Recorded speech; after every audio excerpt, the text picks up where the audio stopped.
Living in or near wildland is a beautiful experience.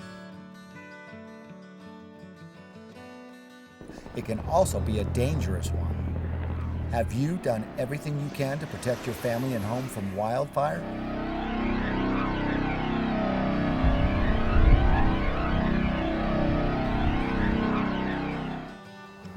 Lovely, isn't it?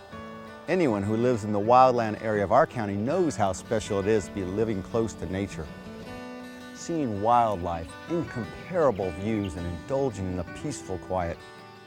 That's what we love. But, like most good things, there are risks associated with living in the wildland-urban interface. Wildfire. Fires in the San Luis Obispo County area are a constant threat. On the central coast of California, the ecosystems are fire dependent, meaning they need fire for its survival. It just so happens that we've now placed our homes in the middle of this fire dependent vegetation. We can take small steps, however, to ensure the survivability of these homes when these fires will come, and I guarantee you, they will come. There are measures you can take to minimize the risk of wildfire destroying your home. The San Luis Obispo County Communities Fire Safe Council wants to help you protect your home. This short program will give you an overview of measures you can take to give your home and property the chance to survive a fire. A checklist is included in the DVD package that you can use to evaluate your property. The Highway 41 fire in 1994 roared through San Luis Obispo County. It was the most extreme fire behavior ever recorded up to that point. However, there was a home that survived that fire, and it was no accident it survived. The homeowner had taken the precautionary measures to mitigate the fuels around the home and constructed in such a way that would minimize its risk. Therefore, everything else burned up around it, yet it survived. Defensible space refers to the area between the house and the oncoming wildfire where the vegetation has been managed. Managing the vegetation reduces the wildfire threat and allows firefighters to safely defend the house. In the event that firefighters aren't available, defensible space also improves the likelihood of a home surviving without assistance. And homeowners should never feel that when the big fires break out that there's going to be a fire engine in every driveway that's there. In fact, most of the large wildfires that are around, there won't be any fire response because they're chasing the main part of the fire. And therefore, the homeowner has got to take responsibility to do the little things out there to ensure the survivability of their homes. Defensible space for your home and property can be divided into two zones. Zone 1, the first 30 feet surrounding your home in all directions is the lean, clean, and green zone. Zone 2 is the reduced fuel zone. This is the area that begins approximately 30 feet from your home and extends an additional 70 feet in all directions. Begin protecting your home today by establishing a lean, clean, and green zone. Lean indicates that only a small amount of flammable vegetation, if any, is present within 30 feet of the house. Clean means there is no accumulation of dead vegetation or flammable debris within the area.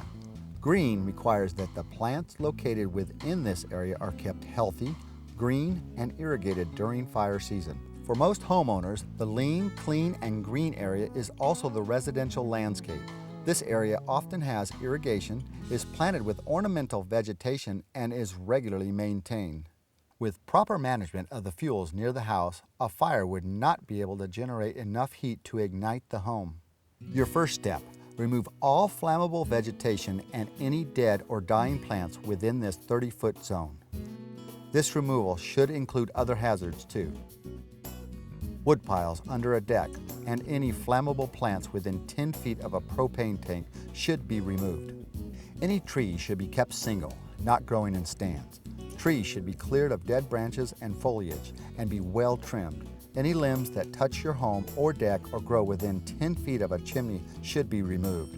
If tree limbs are encroaching on overhead lines, contact your power company. Use some hardscaping near your home. Patios and paths made with concrete, stone, brick, or other non-flammable materials help protect your home. By taking a few simple steps, you have created a lean, clean, and green zone around your home. Let's move on. Step 2 in creating a defensible space is to create a reduced fuel zone. Begin by reducing surface litter. Surface litter is fallen leaves, twigs, branches, anything dead, dying, or dry that'll feed a hungry fire. Next, you and your family will want to provide fuel separation. Fuel separation can be divided into two categories: horizontal clearance and vertical clearance. Uncleared ground fuels like tall, dry grasses, dense, low-growing shrubs, and brush near trees all provide a clear path for rapid spread and increased intensity of fire. Just how much clearance is necessary? Several factors contribute to the equation. We call them the 3 S's: slope, size, and species.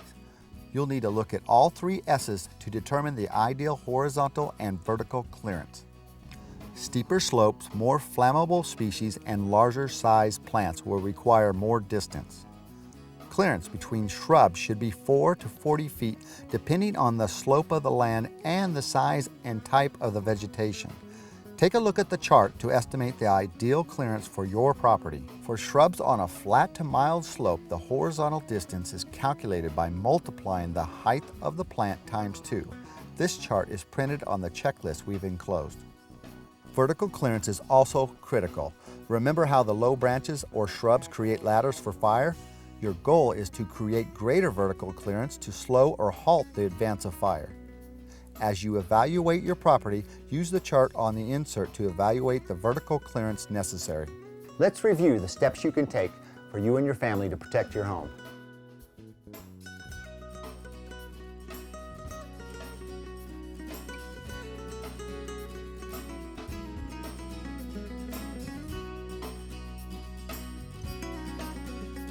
Use the checklist to evaluate your property and prioritize the steps you take to create defensible space. And you don't want to be the cause of fire. So remember to use only power tools with a required spark arrestor and use them before 10 a.m. on cool, moist days. Many local fire councils and fire departments have chipping programs and other ways to help homeowners create defensible space. If you have specific questions regarding your property, you can contact your local fire official. Most importantly, start today and create defensible space for your home. Don't delay. Wildfires won't wait.